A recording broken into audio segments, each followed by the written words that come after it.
Welcome back to Ferocious Education. This is Ed. Today we're talking about fuboTV. Now today I'm going to be covering about the next kind of source of revenues for them, especially in terms of Olympic events and World Cups, etc., and how that might actually impact their books coming up in 2021 and 2022.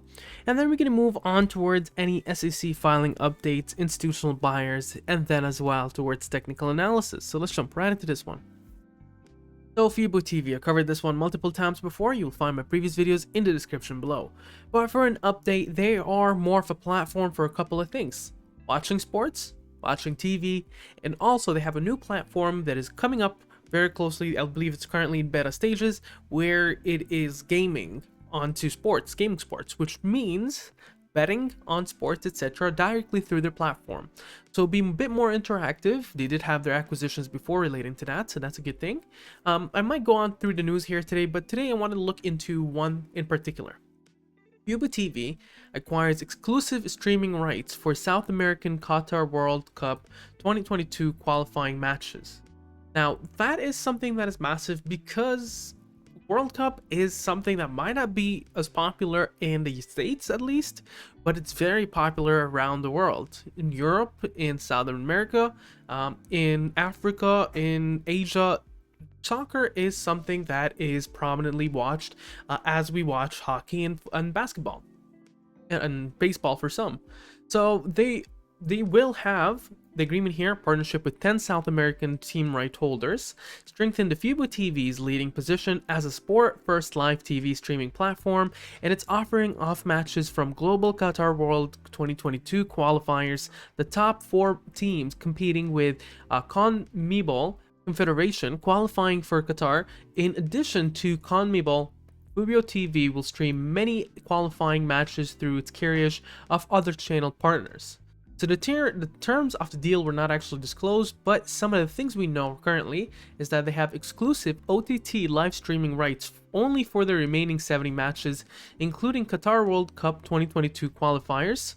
Match window are currently scheduled to begin in June, with several additional matches windows through 2021 and into early 2022, re-air and highlights rights, and matches featuring both English and Spanish commentary. And so this is massive for one reason. Now, it starts, even though it says World Cup 2022, it actually, a lot of the games start in June, as we see here in 2021. And it's going to be through 2021 into early 2022. Now, keep in mind, what other 2 events are around that area? Well, we have the Olympics of Japan that was delayed from 2020 to 2021.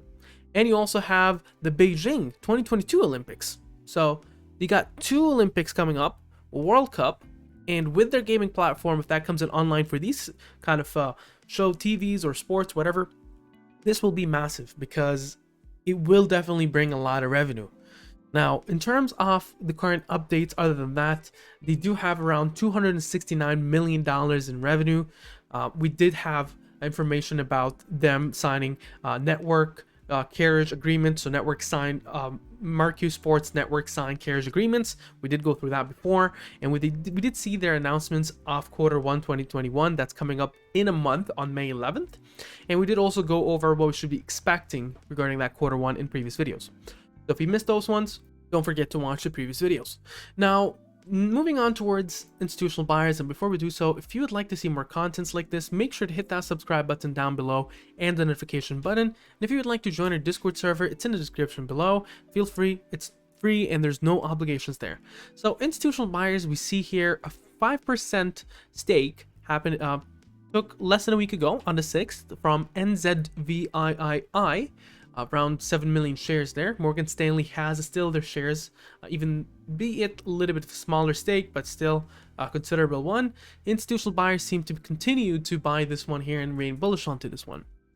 Insiders, nothing significant that we should be reporting on, but we can move on now towards technical analysis. On the technical analysis point of view, something very interesting happened on Friday. Now, first off, 10 SMA is above the 30 EMA, really bullish sign, jumped above the 200 SMA, and it's currently in the trading action zone where positive reversals are likely. So above that 28 mark it can actually continue to be fully on bullish and escapes that trading action zone. Now the trading action zone, as long as it's within this green line and red line, the 10 SMA and the 30 EMA, it has a high chance of bouncing back.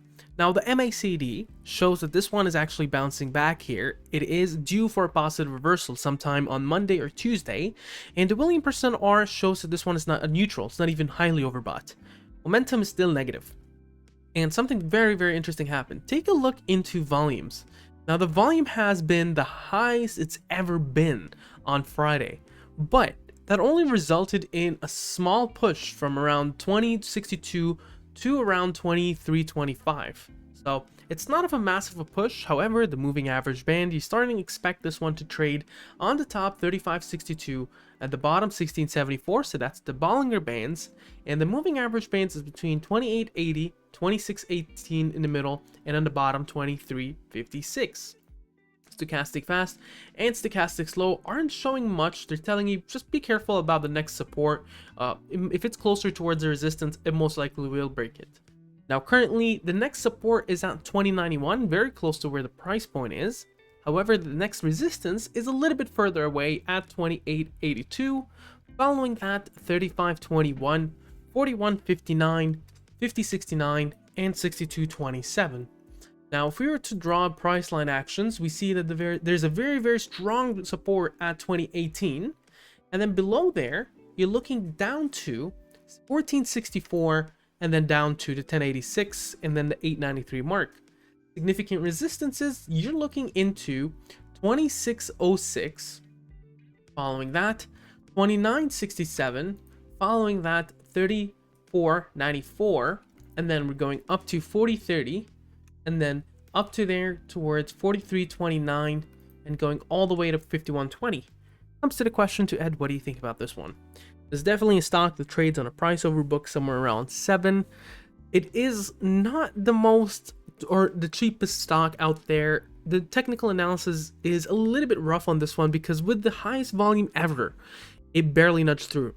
What does that tell you?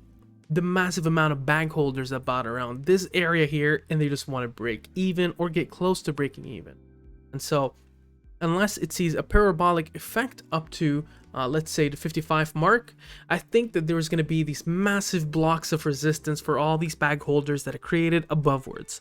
Now, in my perspective, I think that this one here, the year for the FUBO, will be 2022, or at least at the end of quarter 4, quarter 3, 2021, and early on quarter 2 and quarter 1, 2022. That's where you're going to start seeing temporary growth and revenue. However, it might actually attract more customers for a longer term hold. So that will be very interesting to watch, and I am bullish on it later on in the year in terms of the events that might occur. What do you think about this ticker? Make sure to mention down in the comments below. Share, subscribe, and like. Have a wonderful day.